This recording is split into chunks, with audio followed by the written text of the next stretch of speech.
প্রধানমন্ত্রীর শপথ গ্রহণের একদিন না পেরোতেই তারেক কন্যা জাইমা রহমানের ভিডিওতে সয়লাভ পুরো নেট দুনিয়া।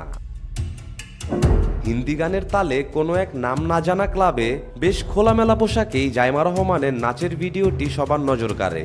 বেশ স্বাধীনভাবেই বিভিন্ন অঙ্গভঙ্গির মাধ্যমে নিজের পশ্চিমা পরিচয় তুলে ধরলেন সদ্য প্রধানমন্ত্রী তারেক রহমানের কন্যা জাইমা রহমান। ভিডিওতে দেখা যায় জাইমা রহমান একা নয়, সাথে আছেন তার সঙ্গীরাও। সবাই খুব উন্মুক্ত মনেই গানের তালে তালে নাচছে। ঝলমলে আলো আর সাথে জোরালো শব্দেই বেজে চলছে হিন্দি গান, যার সাথে তাল মেলাতেই যেন এমন নাচ। এমন ভিডিও দেখে কম বেশি সবাই তারেক কন্যা জাইমা ভেবেই ভুল করছেন। চেহারার আকৃতি বেশ সাদৃশ্যতার কারণেই নেট দুনিয়াতে মিথ্যে বলেই বারবার চালানো হচ্ছে। সাথে চেপে দেওয়া হচ্ছে তারেক কন্যা জাইমা রহমানের নাম। মূলত ভিডিওটি ইন্ডিয়ার কোনো এক ক্লাবের এবং ভিডিওতে নাচতে দেখতে পাওয়া মেয়েটির